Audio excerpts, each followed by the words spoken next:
अस्सलामुअलैकुम वरहमतुल्लाहि वबरकातुहू। मैं हूँ खालिद मीर और आप देख रहे हैं मेरा यूट्यूब चैनल FK एकेडमी।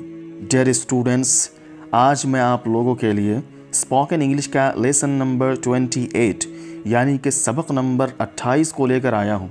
इस सबक के अंदर मैं आपको प्रीपोजिशंस के बारे में बताऊँगा। आप यूँ समझ लीजिए ख़ुलासा के तौर पर कि स्पोकन इंग्लिश के अंदर प्रीपोजिशन का इस्तेमाल बहुत ज़्यादा किया जाता है। अगर आप इनके इस्तेमालात को समझ जाएंगे तो यूँ समझ लीजिए कि आप आधी इंग्लिश पर कादिर हो चुके हैं।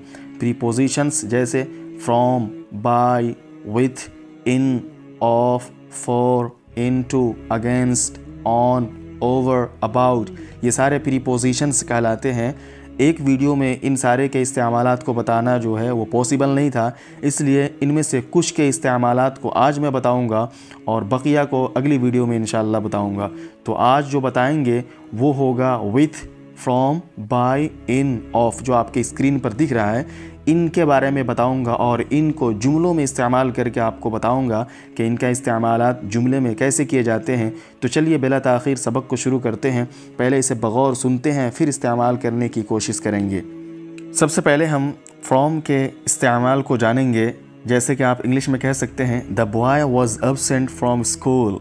The boy was absent from school, लड़का स्कूल से गैर हाजिर है, लड़का स्कूल में मौजूद नहीं है। तो देखिए आपने यहाँ पे कहा फ्रॉम स्कूल, आप कह सकते हैं from city, from market, from village, from college, from madrasa. इस तरीके से आप इस्तेमाल कर सकते हैं फ्रॉम का। उम्मीद है कि आप समझ गए होंगे।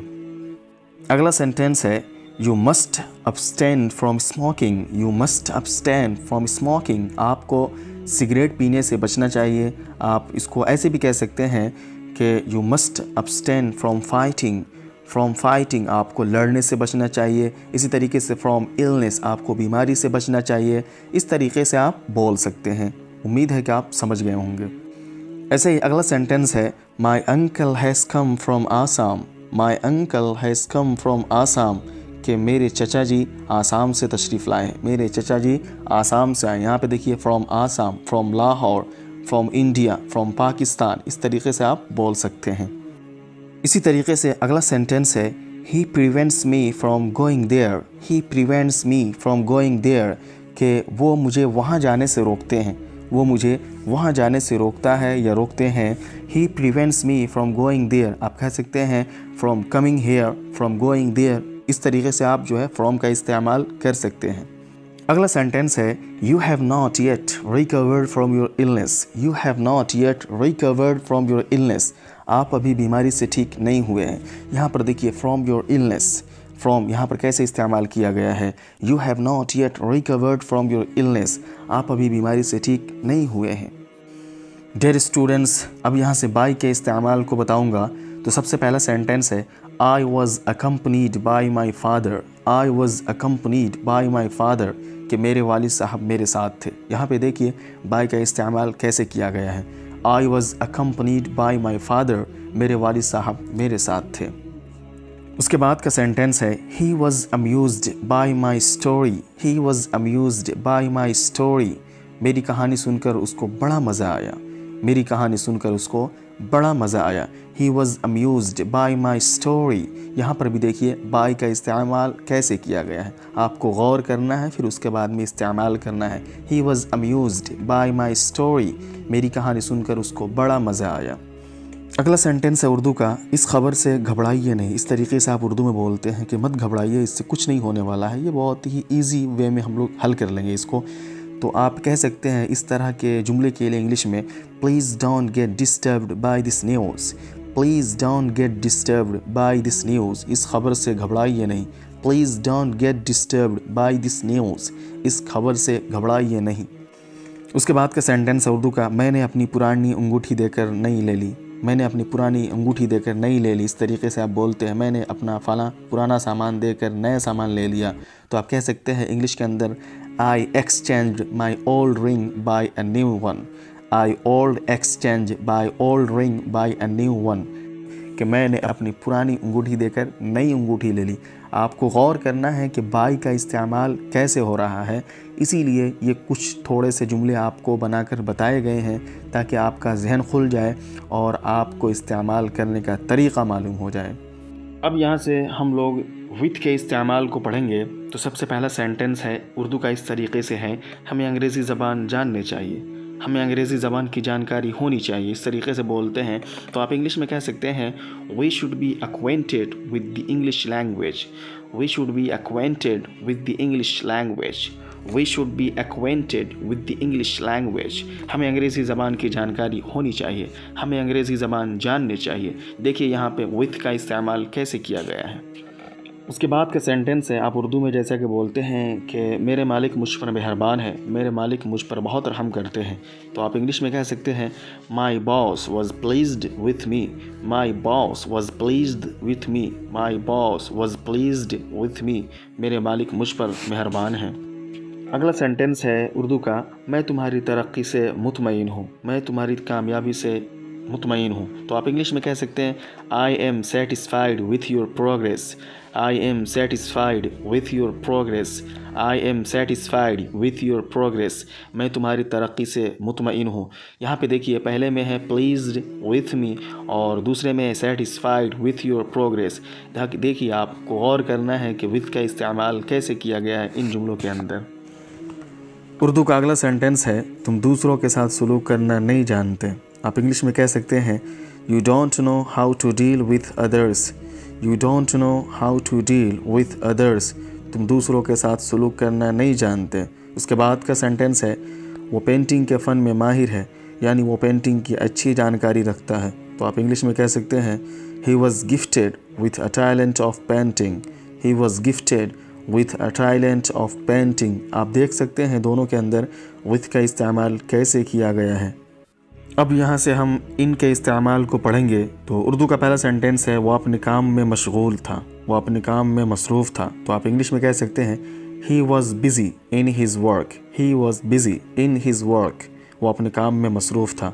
उसके बाद का सेंटेंस है शकीला एक कान से बहरी है, शकीला को एक कान से सुनाई नहीं देता है। तो आप इंग्लिश में कह सकते हैं Shakila is deaf in one ear, Shakila is deaf in one ear, Shakila is deaf in one ear. Shakila एक कान से बहरी है। आप दोनों जुमलों में देख सकते हैं इनका इस्तेमाल कैसे किया गया है। गौर कीजिए और समझिए।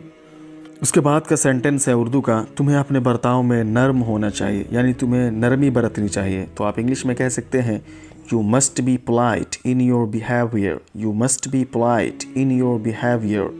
तुम्हें अपने बर्ताव में नर्म होना चाहिए। You must be polite in your behaviour. उसके बाद का सेंटेंस है वो मूसीकी में माहिर है। तो आप इंग्लिश में कह सकते हैं he is well versed in music, he is well versed in music. वो मूसीकी में माहिर है, वो गाने में माहिर है। He is well versed in music. अब यहाँ से हम लोग ऑफ के इस्तेमालात को पढ़ेंगे। तो उर्दू का सबसे पहला सेंटेंस है उसे कामयाबी का पूरा भरोसा था, उसे कामयाबी पर पूरा यकीन था। तो इंग्लिश में आप कह सकते हैं he was sure of success, he was sure of success, he was sure of success. उसे कामयाबी का पूरा भरोसा था।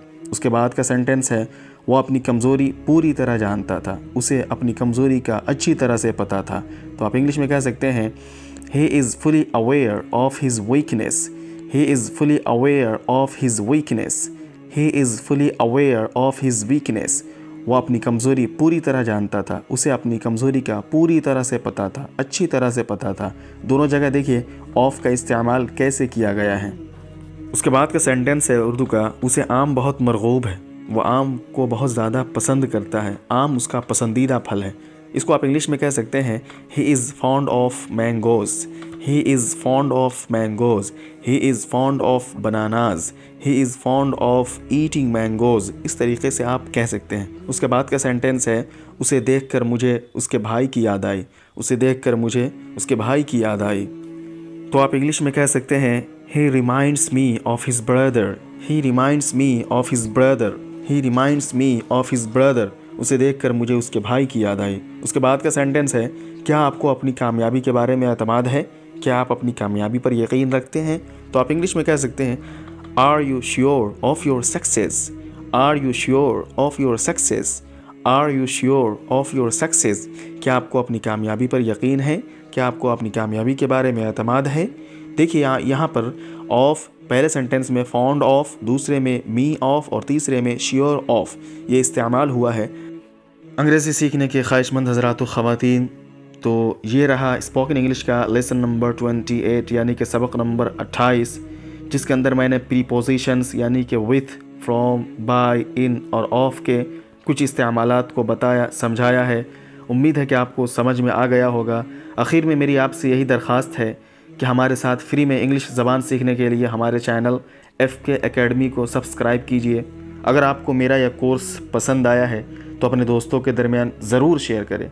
ऐसे ही अगर हमारे कोर्स के सिलसिले में कोई राय, मशवरा या तबसरा करना चाहते हैं तो ज़रूर करें, ताकि हम अपने कोर्स को और बेहतर से बेहतर बना सकें, क्योंकि आपका तबसरा और मशवरा हमारे लिए ब्लेसिंग होगा। ऐसे ही पीछे के सारे असबाक के लिंक्स डिस्क्रिप्शन में दे दिए गए हैं, आप वहां से हासिल कर सकते हैं। चलिए अगली वीडियो में फिर मुलाकात होगी अगले सबक के साथ। जब तक के लिए अल्लाह हाफिज़। अस्सलामु अलैकुम व रहमतुल्लाहि व बरकातुहू।